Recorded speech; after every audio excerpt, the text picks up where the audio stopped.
फल जा बुद्धिहीन तनु जानिके सिमरो पवन कुमार बल बुद्धि विद्या दयो मोहे हर हो कलेश विकार। देखो हनुमान जी से प्रार्थना की है, मैं बुद्धिहीन हूँ, मैं आपका सिमरन करता हूँ पवन के पुत्र, मुझे बल बुद्धि विद्या देना और हर हो कलेश विकार, जो विकार अंदर हैं इनको हर लेना आप कृपा करके। जय हनुमान ज्ञान गुण सागर, जय कपीश तेलो रामदूत अतुलित बलि, अंजनी पुत्र पवन महावीर विक्रम भजन, कुंती निवार सुमति केश, कंचन बरन विराज सुवेश, कानन कुंडल कुंचित हाथ वज्र और ध्वजा विराज, कांधे मूज जनेऊ शंकर सुवन केसरी नंदन, तेज प्रताप महाजगम, विद्यावान गुणी अति चार, राम काज करिवे को प्रभु चरित्र सुनिवे को रसी, राम लखन सीता मन बसी, सूक्ष्म रूप धरि सियहि दिखावा, विकट रूप धरि लंक जय, भीम रूप धरि असुर स, रामचंद्र के काज लाए सजीवन लखन जिया, श्री रघुवीर हर्षे उर, रघुपति कीनी बहुत बल, तुम मम प्रिय भरत सहस बदन तुमरो जस, अस कहीं श्रीपति कंठ, सनकादिक ब्रह्मादि मुनि, नारद सारद सहित यम कुबेर दिगपाल यहाँ, कवि कोविद कही सके का, तुम उपकार सुग्रीव है कीना, राम मिलाए राजपद, तुमरो मंत्र भविष्य, लंकेश्वर भय सब जन, जुग सहस्त्र जो जन पर भानु, लियो ताहि मधुर फल, प्रभु मोद्रिका मेल सुखमा, जल्दी लांग गए अचरज, दुर्गम काज जगत के जी, सुगम अनुग्रह तुमरे, राम द्वारे तुम रखो, होत न आज्ञा बिन भय, सब सुकल हैं तुम्हारी, तुम रक्षक काय, आपन तेज संवार, तीनों लोक हाँकते, भूत पिशाच निकट नहीं, महावीर जब नाम सु, नासे रोग हरे सब पीरा, जपत निरंतर हनुमत, जय जय जय हनुमान गोसाई कृपा गुरुदेव, जो सत बार पाठ कर छूटे बंदी महासुख, जो जय पढ़े हनुमान चालीसा, होए से दिशा की गौरीशा, चारों युग प्रताप तुम्हारा, है प्रसिद्ध जगत उजिया, साधु संत के तुम रखवारे, असुर निकंदन राम, अष्ट सिद्धि नवने दिखे न, असबर दीन जानकी मां, राम रसायन तुमरे, सदा रहो रघुपत के, तुमरो भजन राम को पाओ, जन्म जन्म के दुख विष, अंत काल रघुपुर बरसा, जहाँ जन्म हरि भक्त, और देवता चितना धरी, हनुमत से ही सर्व सुख, संकट कटे मिटे सब, जो सिमरे हनुमत बल। जय जय जय हनुमान, कृपा करो गुरुदेव के न, जो सत बार पाठ कर, छूटे ही बंदी महासुख। जो जय पढ़े हनुमान चालीसा, होय सिद्धि साखी गौ। तुलसीदास सदा हरि कीजे नाथ हृदय महान। पवन तने संकट हरन, मंगल मूर्ति रूप। राम लखन सीता सहित, हृदय बसो सर्वो। सियावर रामचंद्र की जय, राधा वर कृष्ण चंद्र की जय। पवन सुत हनुमान की जय, बोलो भाई प्रभुपाद की जय। बोलो भाई सब संतन की जय, बोलो भाई सब भक्तन की जय। अभी हनुमान जी की कृपा से हम भगवान श्री राम जी के चरणों में आएंगे।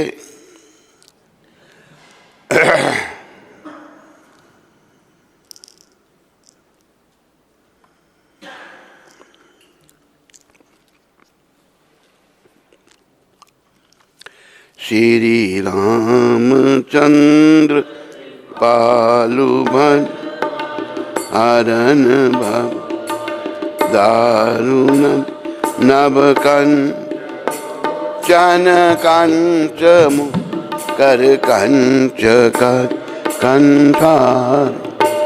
कंधर्प अग्नि अमित छबिना, नीलनी सुंदर पट पीतमा।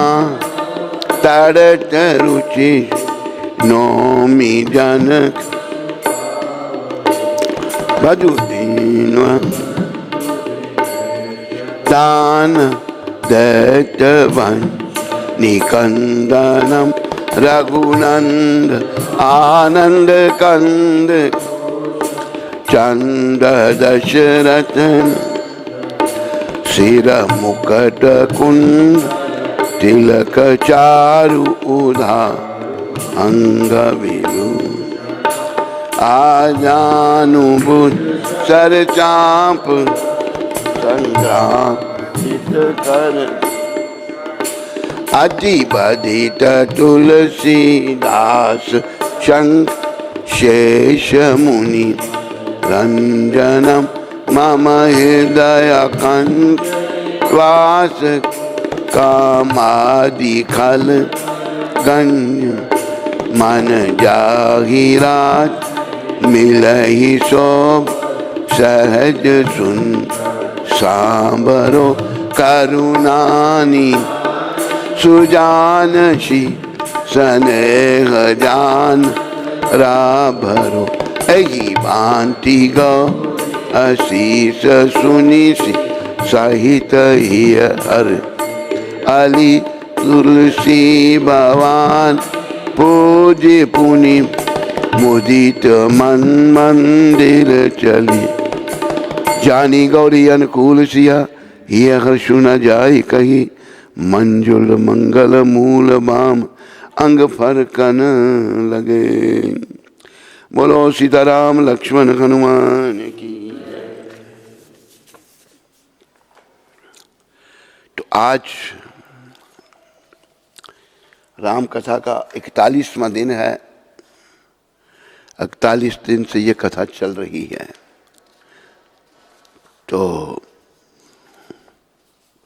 रात बीतने पर श्री रघुनाथ जी आग जागे और भाई को देखकर ऐसा कहने लगे, हे तात, देखो कमल चक्रवाक और समस्त संसार को सुख देने वाला अरुणोदय हुआ है। लक्ष्मण जी दोनों हाथ जोड़कर प्रभु के प्रभाव को सूचित करने वाली कोमल वाणी बोले, अरुणोदय होने से कुंदनी सकुचा गई है, सुखचा गई और तारागणों का प्रकाश फीका पड़ गया। जिस प्रकार आपका आना सुनकर सब राजा बलहीन हो गए हैं।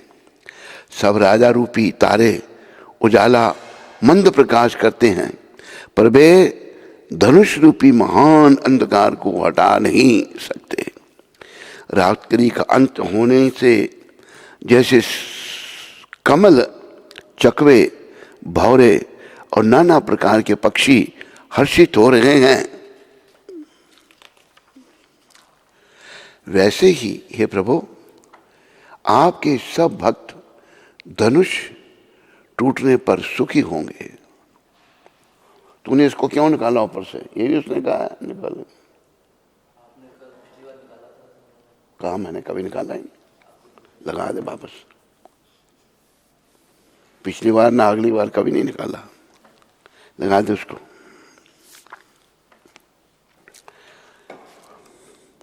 सूरज उदय हुआ, बिना ही परिश्रम अंधकार नष्ट हो गया, तारे छिप गए, संसार में तेज का प्रकाश हो गया।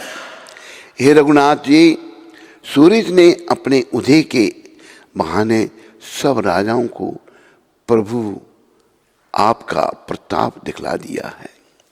आपकी भुजाओं के बल की महिमा को उद्घाटित करने, खोल कर दिखाने के लिए ही धनुष तोड़ने की यह पद्धति प्रकट हुई है। भाई के वचन सुनकर प्रभु मुस्कुराए। फिर स्वभाव से ही पवित्र श्री राम जी ने शौच से निवृत्त होकर स्नान किया और नित्य कर्म करके मैं गुरु जी के पास आए। आकर उन्होंने गुरु जी के सुंदर चरण कमलों में सिर नभाया। तब जनक जी ने शतानंद जी को बुलाया और उन्हें तुरंत ही विश्वामित्र मुनि के पास भेजा। उन्होंने जाकर जनक जी की विनती सुनाई। विश्वामित्र जी ने हर्षित होकर दोनों भाइयों को बुलाया। शतानंद जी के चरणों की वंदना करके प्रभु श्री रामचंद्र जी गुरु जी के पास जा बैठे। तब मुनि ने कहा, हे तात, चलो, जनक जी ने बुलवा भेजा है, चलकर सीता जी के स्वयंवर को देखना चाहिए। देखें ईश्वर किसको बड़ाई देते हैं। लक्ष्मण जी ने कहा, हे नाथ, जिस पर आपकी कृपा होगी वही बड़ाई का पात्र होगा। धनुष तोड़ने का श्रेय उसी को प्राप्त होगा। इस श्रेष्ठ वाणी को सुनकर सब मुनि प्रसन्न हुए। सभी ने सुख मानकर आशीर्वाद दिया। फिर मुनियों ने समूह सहित कृपालु श्री राम जी धनुष यज्ञशाला देखने चले। कृपालु श्री राम जी धनुष यज्ञशाला देखने चले। दोनों भाई रंगभूमि में आए हैं। ऐसी खबर जब सब नगर निवासियों ने पाई, तब बालक, जवान, बूढ़े, स्त्री, पुरुष सभी घर और काम काज को भुलाकर चल दिए।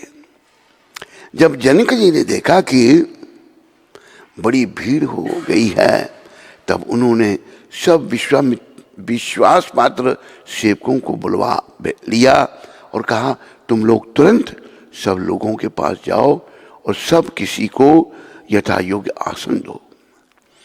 उन सेवकों ने कोमल और नम्र वचन कहकर उत्तम, मध्यम, नीच और लघु सभी श्रेणी के स्त्री पुरुषों को अपने अपने योग्य स्थान पर बैठाया। उसी समय राजकुमार राम और लक्ष्मण वहां आए। वे ऐसे सुंदर हैं मानो साक्षात मनोहरता ही उनके शरीर पर छा रही हो। सुंदर, सांवला और गोरा उनका शरीर है। वे गुण के समुद्र, चतुर और उत्तम वीर हैं। वे राजाओं के समाज में ऐसे सुशोभित हो रहे हैं मानो तारागणों के बीच दो पूर्ण चंद्रमा हों। बोलो राम लक्ष्मण भगवान की जय। जिनकी जैसी भावना थी प्रभु की मूर्ति उन्होंने वैसी ही देखी। जिनके हृदय भावना जैसी, जिनके हृदय भाव,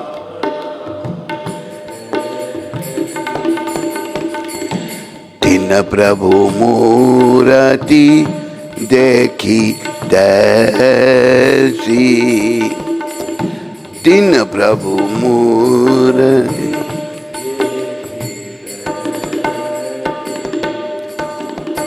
जब सब लोग आए, अभी देखो भगवान सबको उनकी भावना के अनुसार दर्शन दे रहे हैं। राजा लोग जो हैं उनको ऐसा लग रहा है कि हमको भी खा जाएंगे, इतना बलिष्ठ दिख रहे हैं। और नवयुवती स्त्रियों को दिख रहे हैं कितने सुंदर, वो सोचती हैं हमारे ऐसे पति हों। जैसी जैसी भावना है भगवान वैसा दर्शन दे रहे हैं। इसलिए सारा सौदा भावना का है, हमने अपनी भावना ठीक करनी है। अभी हमारी भावना दूषित है, हमारी भावना में काम, क्रोध, मोह, लोभ, अहंकार, मद, मत्सर, ईर्ष्या, दंभ, कपट, ये बुराइयां भरी पड़ी हैं। इन दोषों को निकालना है भगवान के दर्शन करने के लिए। महान रणधीर राजा लोग श्री रामचंद्र जी के रूप को ऐसा देख रहे हैं मानो स्वयं वीर रस शरीर धारण किए हुए हों, वीर रस। कुटिल राजा प्रभु को देखकर डर गए, मानो बड़ी भयानक मूर्ति हो। छल से जो राक्षस वहां राजाओं के भेष में बैठे थे, उन्होंने प्रभु को प्रत्यक्ष काल के समान देखा। काल के समान भगवान बन के उनके लिए। नगर निवासियों ने दोनों भाइयों को मनुष्य के भूषण रूप और नेत्रों को सुख देने वाला देखा। नेत्रों को सुख देने वाले स्त्रियां हृदय में हर्षित होकर अपनी अपनी रुचि के अनुसार उन्हें देख रही हैं, मानो श्रृंगार रस ही परम अनुपम मूर्ति धारण किए सुशोभित हो रहे हो। विद्वान को प्रभु विराट रूप में दिखाई दिए, विद्वानों को, जिसके बहुत से मुंह, हाथ, पैर, नेत्र और सिर हैं। जनक जी के सजाते कुटुंबी प्रभु को किस तरह, कैसे प्रिय हुए, कैसे प्रिय रूप में देख रहे हैं, जैसे सगे सजन संबंधी प्रिय लगते हैं। जनक समेत रानियां उन्हें अपने बच्चे के समान देख रही हैं। उनकी प्रीति का वर्णन नहीं किया जा सकता। योगियों को वह शांत, शुद्ध, सम और स्वतः प्रकाश परम तत्व के रूप में दिखे। हरिभक्तों ने दोनों भाइयों को सब सुखों के देने वाले इष्ट देव के समान देखा। हरिभक्तों को भगवान इष्ट देव के समान देखा। सीता जी जिस भाव से श्री रामचंद्र जी को देख रही हैं, वह स्नेह और सुख तो कहने में ही नहीं आता।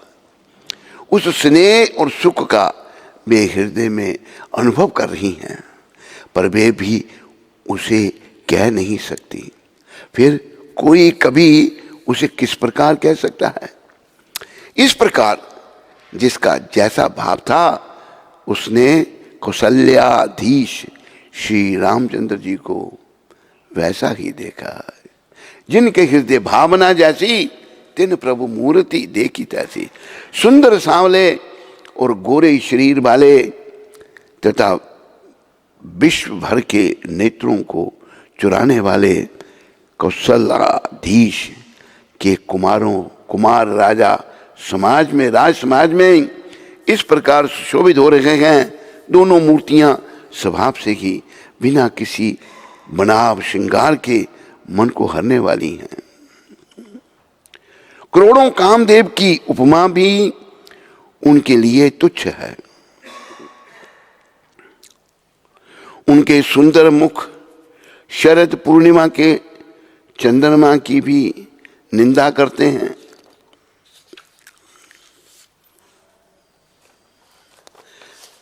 निंदा करने वाले हैं उसे नीचा दिखाने वाले हैं, और कमल के समान नेत्र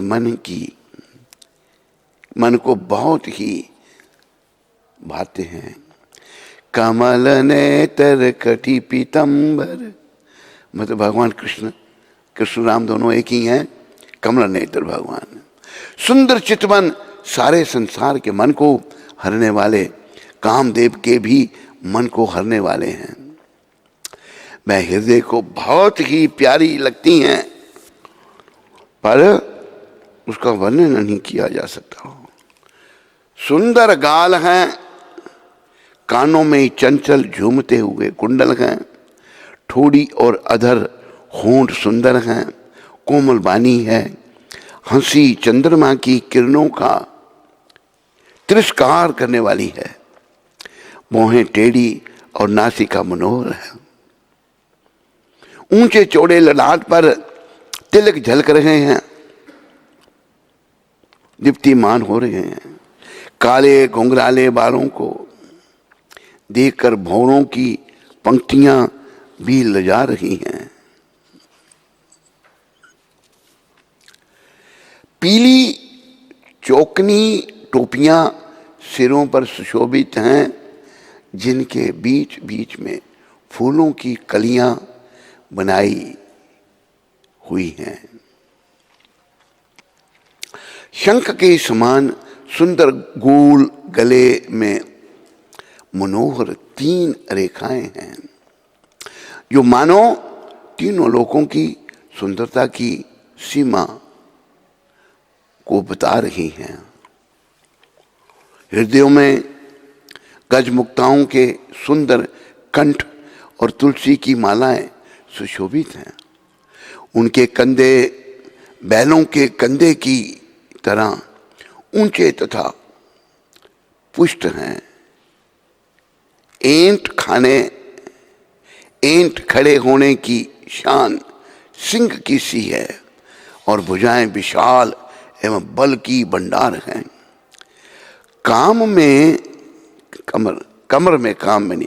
कमर में तरकस और पीतंबर बांधे हैं।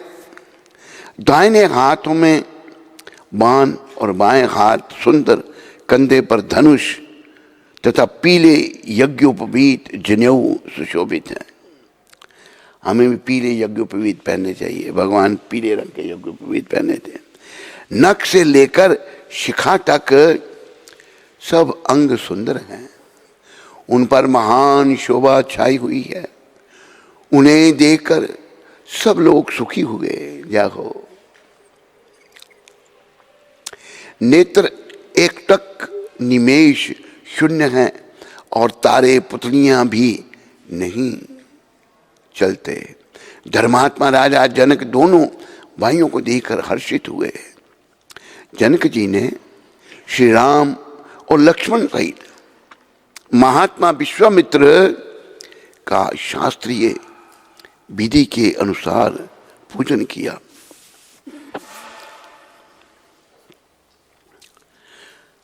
करके इस प्रकार कहा, भगवान आपका स्वागत है। निष्पाप महर्षि, आप मुझे आज्ञा दीजिए, मैं आपकी क्या सेवा करूं, क्योंकि मैं आपका आज्ञा पालक हूं। महात्मा जनक के ऐसे कहने पर बोलने में कुशल धर्मात्मा मुनि श्रेष्ठ विश्वामित्र जी ने उनसे यह बात कही, महाराज, राजा दशरथ के ये दोनों पुत्र विश्व विख्यात क्षत्रिय वीर हैं, और आपके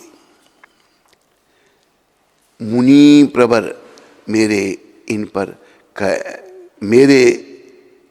इनकार करने पर ये सब राजा अत्यंत कुपित हो उठे।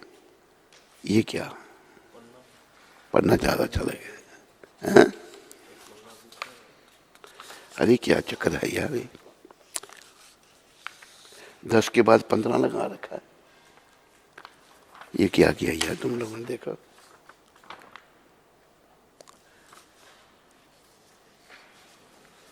चक्कर, इसको पढ़ने गड़बड़ हो गए भाई।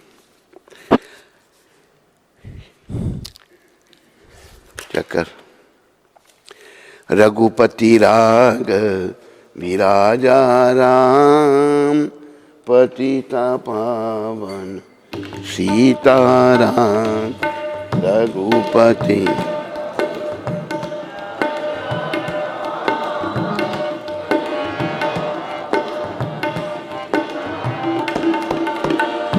रघुपति राग विराजा राम, पतिता पावन सीताराम। रघुपति राम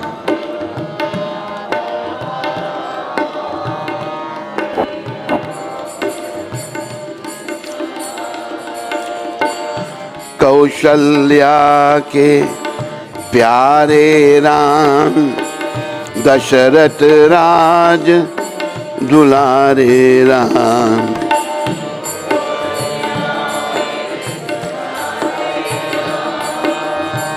दशरथ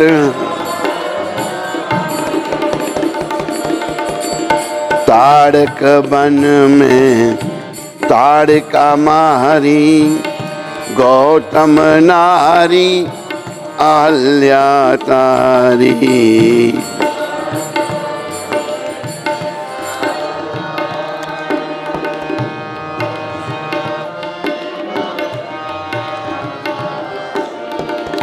जब दशरथ घर प्रगटे राम, रघुपति राग राजा राम। दशरथ घर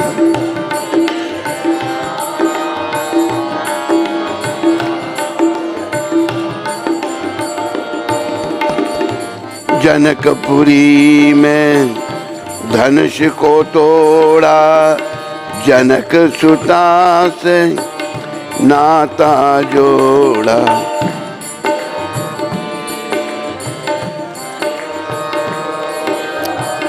जनक सुता से नाता जो, कैसी सुंदर जोड़ी राम। रघुपति राग विराजा राम, कैसी सुंदर जोड़ी राम। रघुपति राग वीरा। सीताराम सीताराम, भज प्यारे तू सीताराम सीताराम।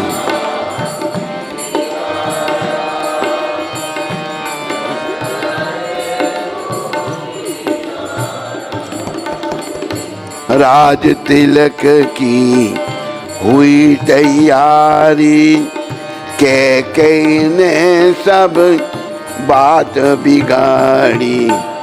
राज तिलक हुई तैयारी, कैकेयी ने सब,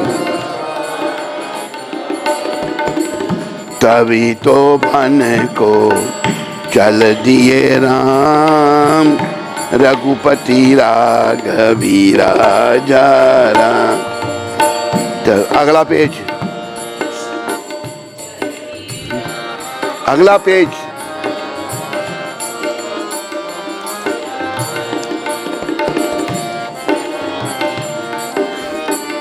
पंचवटी में कुटी बनाई, शूर्पणखा की नाक उड़ाई।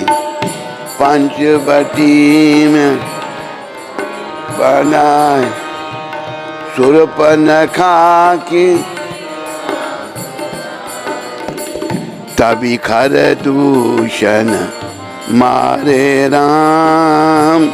पतिता पावन सीताराम, कभी खरदूषण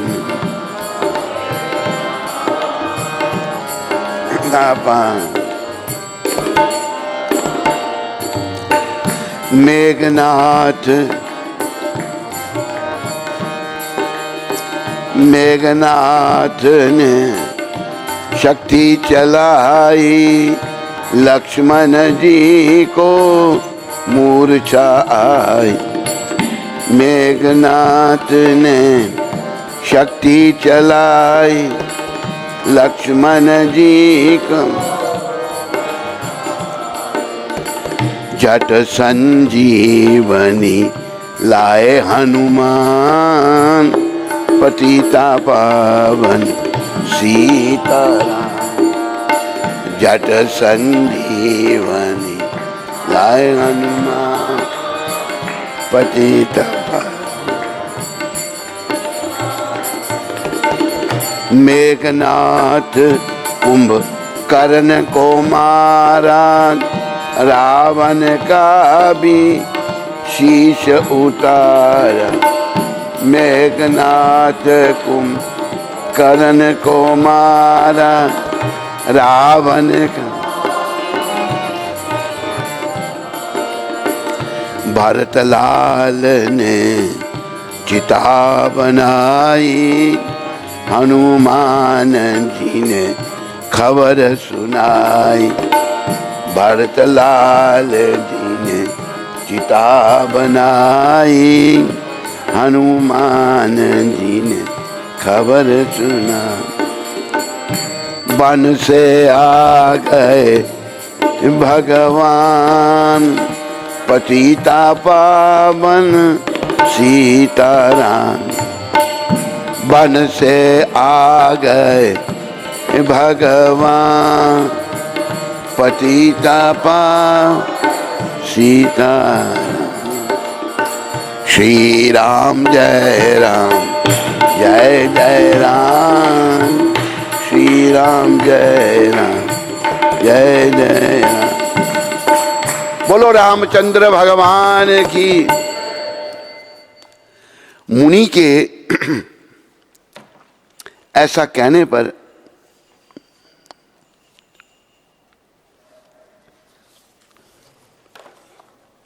हरे कृष्णा हरे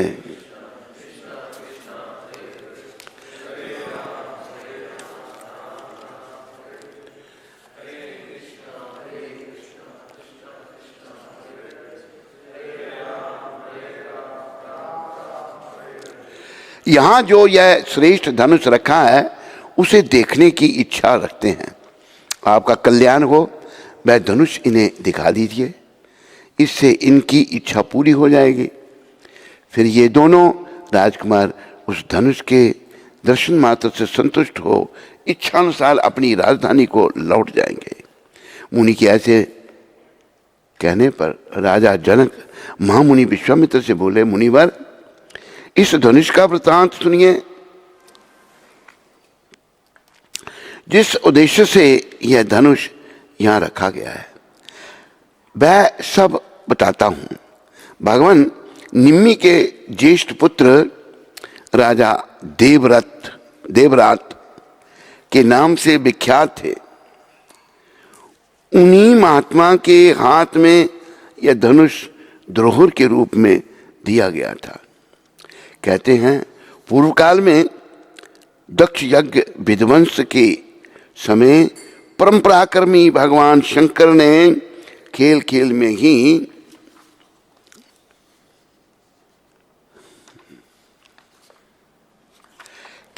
में ही रोष पूर्वक इस धनुष को उठाकर यज्ञ विध्वंस के पश्चात देवताओं से कहा, देवगण मैं यज्ञ में भाग प्राप्त करना चाहता हूँ, किंतु तुम लोगों ने नहीं दिया, इसलिए इस धनुष से मैं तुम सब लोगों के परम पूजनीय श्रेष्ठ अंग मस्तक काट डालूंगा।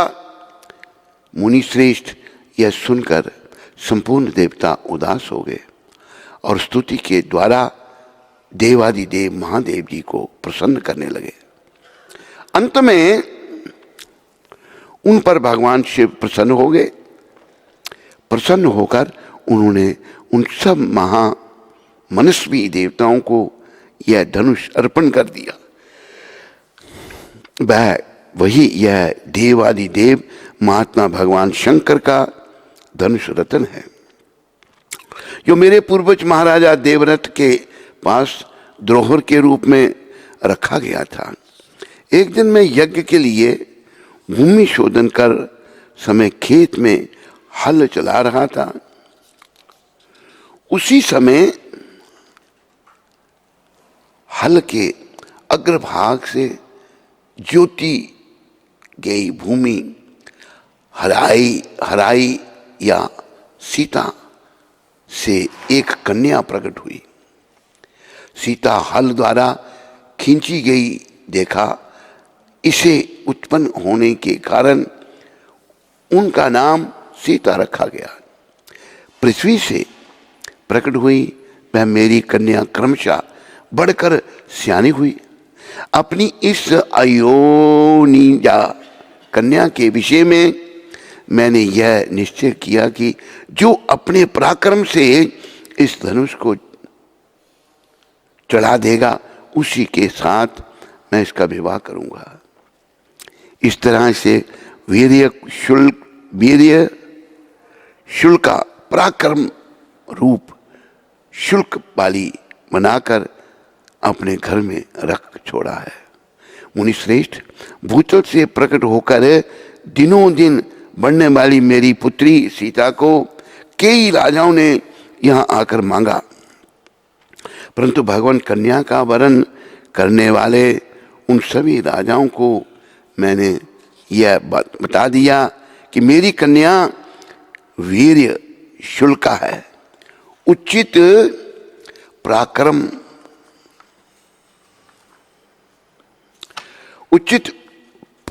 प्रकट करने पर ही कोई पुरुष उसके साथ विवाह करने का अधिकारी हो सकता है। यही कारण है कि मैंने आज तक किसी को अपनी कन्या नहीं दी। मुनि पुंगव तब सभी राजा मिलकर मिथिला में आए और पूछने लगे कि राजकुमारी सीता को प्राप्त करने के लिए कौन सा पराक्रम निश्चित किया गया है। मैंने पराक्रम की जिज्ञासा करने वाले उन राजाओं के सामने यह शिवजी का धनुष रख दिया, परंतु वे लोग इसे उठाने या हिलाने में भी समर्थ ना हो सके। महामुनि, उन पराक्रमी नरेशों की शक्ति बहुत थोड़ी जानकर मैंने उन्हें कन्या देने से इनकार कर दिया। तपोधन, इसके बाद जो घटना घटी उसे भी आप सुन लीजिए।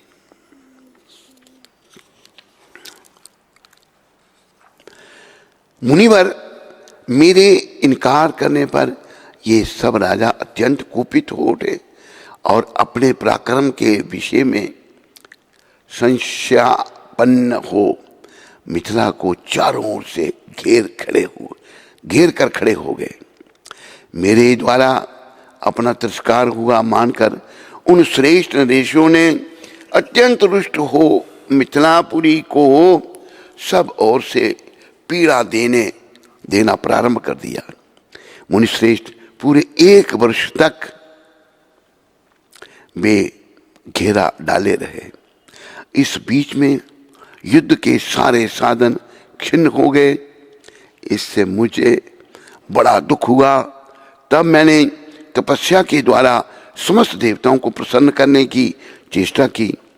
देवता बहुत प्रसन्न हुए और उन्होंने मुझे चतुरंगनी सेना प्रदान की। फिर तो होमारे सैनिकों की मार खाकर वे सभी पापाचारी राजा जो बलहीन थे अथवा जिनके बलवान होने में संदेह था,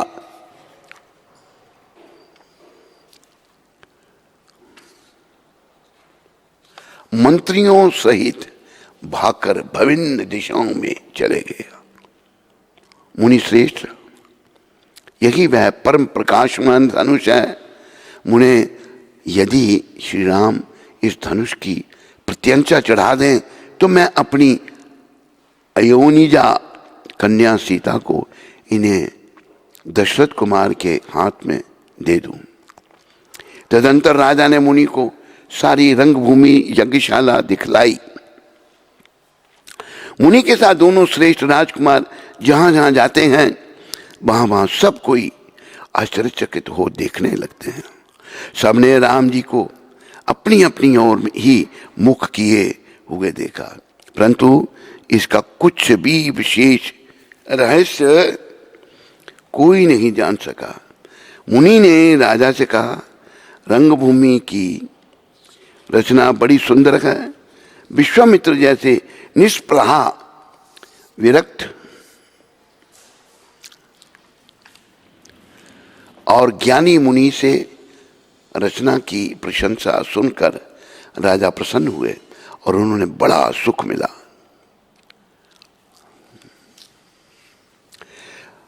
सब मंचों से एक मंच अधिक सुंदर, उज्जवल और विशाल था। स्वयं राजा ने मुनि सहित दोनों भाइयों को उस पर बैठाया। प्रभु को देखकर सब राजा हृदय में ऐसे हार गए, निराश एवं उत्साहहीन हो गए जैसे पूर्ण चंद्रमा के उदय होने पर तारे प्रकाशहीन हो जाते हैं। उनके तेज को देखकर सबके मन में ऐसा विश्वास हो गया कि रामचंद्र जी ही धनुष को तोड़ेंगे, इसमें संदेह नहीं। इधर उनके रूप को देखकर सबके मन में यह निश्चय हो गया कि शिव जी के विशाल धनुष को जो संभव है ना टूट सके, बिना तोड़े ही सीता जी श्री रामचंद्र जी के ही गले में जयमाला डालेंगी, अर्थात दोनों तरह से ही हमारी हार होगी और विजय श्री रामचंद्र जी के हाथ हो रहेगी। यूं सोचकर वह कहने लगे, हे भाई, ऐसा विचार कर यश प्राप्त बल और तेज कमाकर अपने अपने घर चलो। दूसरे राजा जो अविवेक से अंधे हो रहे थे और अभिमानी थे, यह बात सुनकर बहुत हंसे।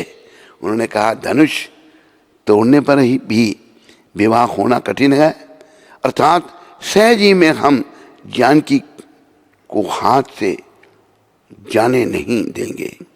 फिर बिना तोड़े तो राजकुमारी को ब्याह ही कौन सकता है। काल ही क्यों ना हो, एक बार तो सीता के लिए उसे भी हम युद्ध में जीत लेंगे। यह घमंड की बात सुनकर घमंडी राजा दूसरे राजा जो धर्मात्मा हरिभक्त और सियाने थे, मुस्कुराए। उन्होंने कहा, राजाओं के गर्व दूर करके जो धनुष किसी से नहीं टूट सकेगा, उसे तोड़कर श्री रामचंद्र जी सीता जी को ब्याहेंगे।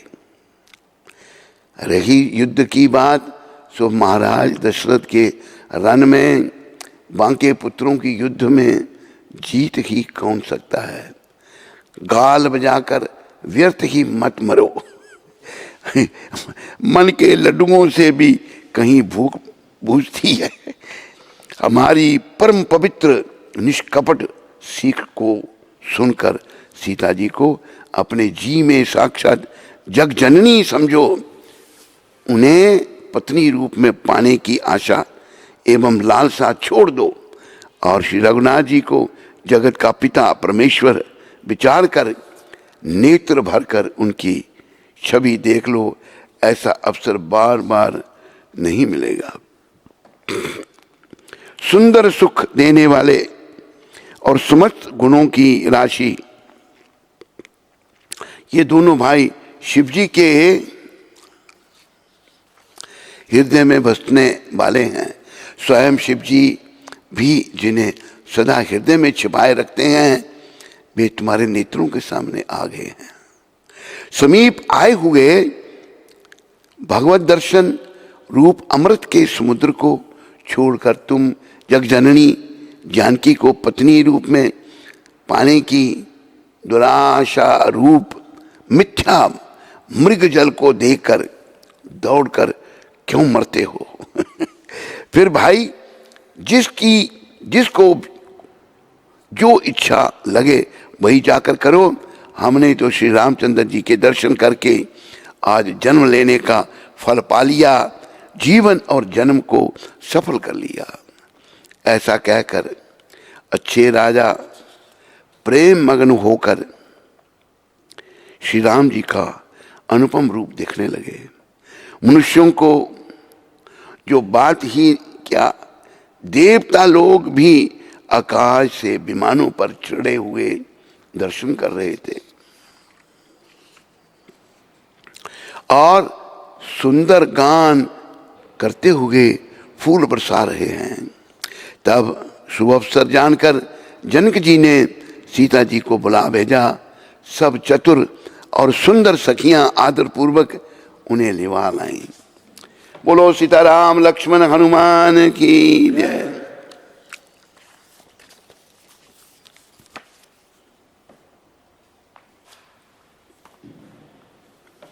हरे कृष्ण। सबका धन्यवाद।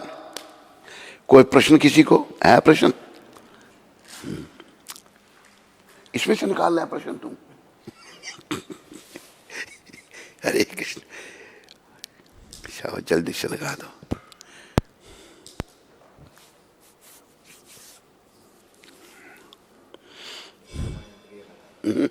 उसकी श्रवण इंद्रिय लगा रहा।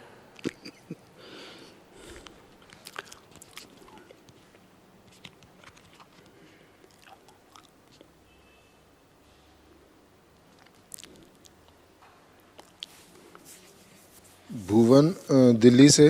कौन? भुवन मोहन? भुवन। भुवन।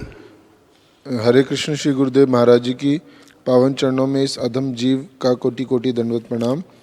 हम कमला, वीना, हरबंस, स्नेहा, नीरज, हरि गोपाल, कौशल दुबे और मैं, श्री गुरुदेव महाराज, हम 4 साल से भक्ति कर रहे हैं और निरंतर 16 माला का जप कर रहे हैं। कड़ाई से 4 नियम का पालन कर रहे हैं।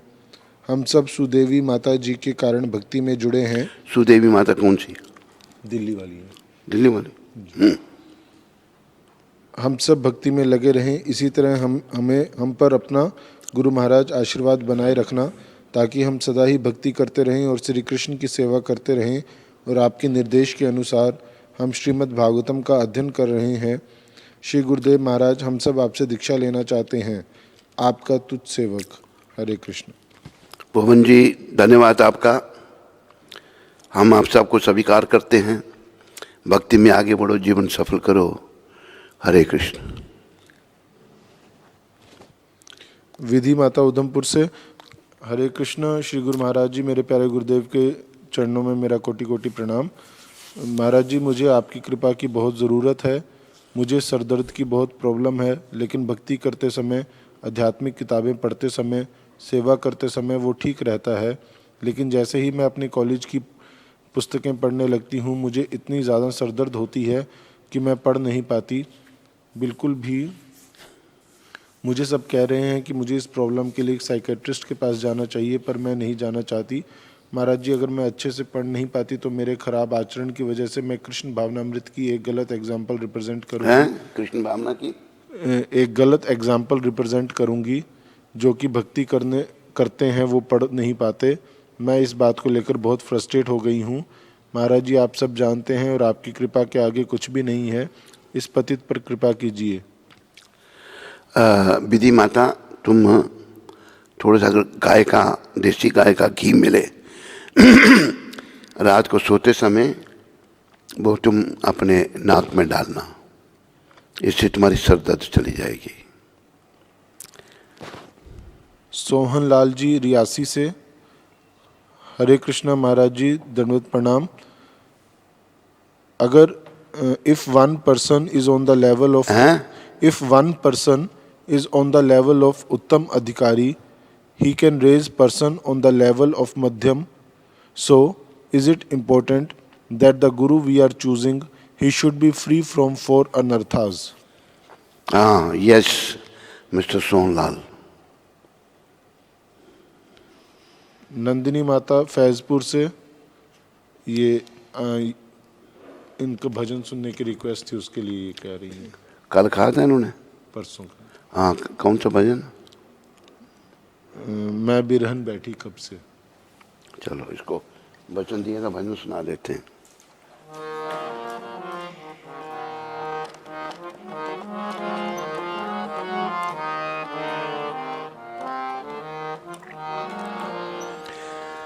आ आ आ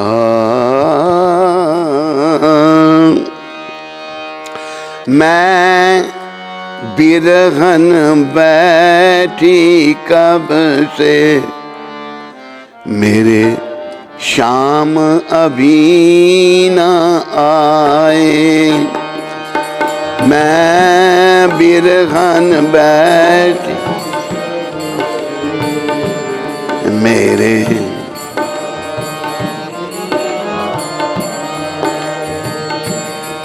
मन मेरा मिलन को तरसे और दिल मेरा घबराए। मन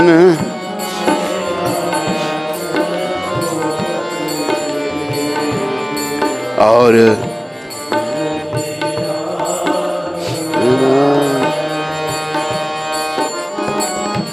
आशा मां तो है मन में बसा लूं।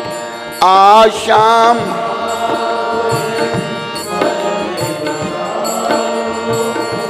मिलने मिल जाए तो गले लगा लूं। मिल जाए तो मैं मिलन को तुझ बिन तरसूं और दिल मेरा घबराए। मैं मिलन को तुम बिन तरसूं और दिल मेरा घबराए। मैं बिरहन बैठी कब से, मेरे शाम अभी न आए।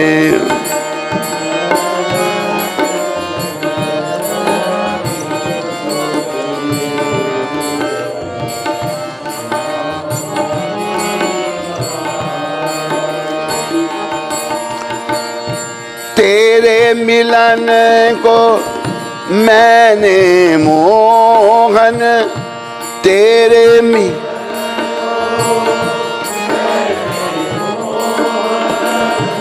तोड़ दिए सब जग के बंधन तोड़ दिए।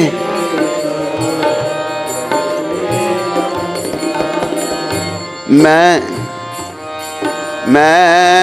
राह निहारूं निस दिन, मेरे पिया अभी न आए। मैं राह निहार मेरे पिया मैं बिरहन बैठी कब से, मेरे शाम अभी न आए। मैं बिर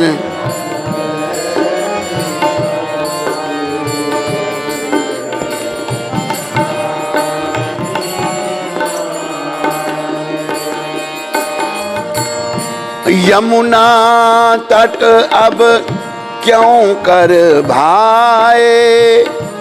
यमुना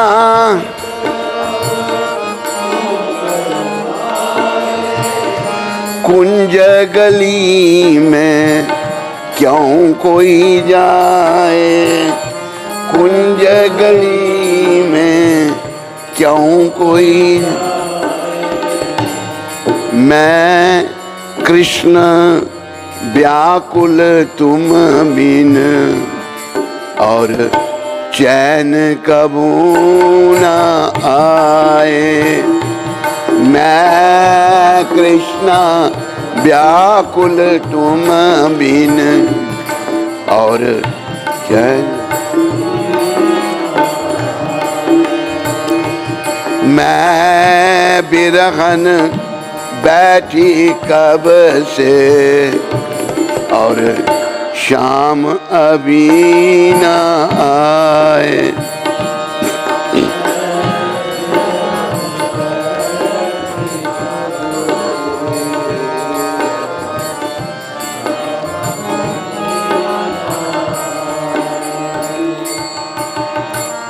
आवन कह गए अजगु न आए।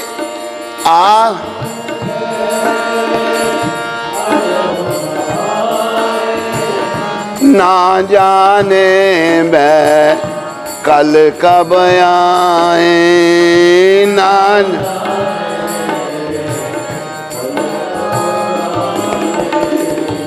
मैं अनंत जीऊं किस हेन, मैं अनंत जीऊं, मैं अनंत जीऊं किस हेतु, मैं अनंत जीऊं। मेरे मन मोहन ना आए, मेरे मन मोह। मैं अनंत जीऊं किस हेतु, मेरे मन मोहन न आए। मैं अनंत जीऊं किस हेतु, मेरे मन मोहन। मैं बिरहन बैठी कब से, मेरे शाम अभी न आए। मैं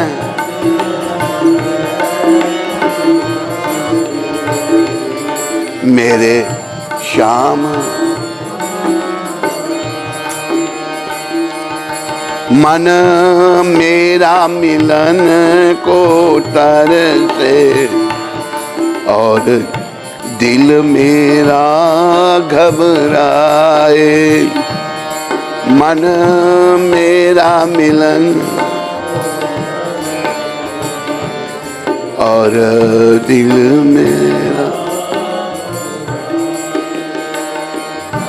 और दिल मेरा घबराए और दिल मेरा।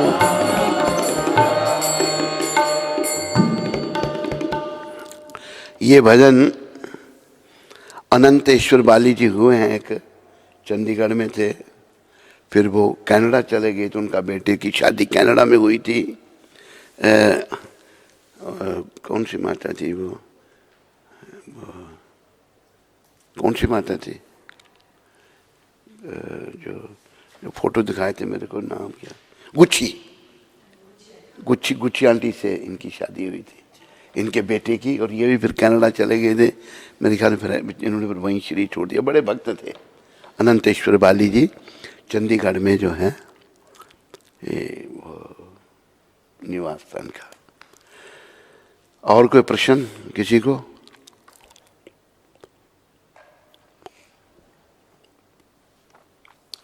सबका धन्यवाद। स्कंद पुराण में तुलसी देवी की प्रशंसा इस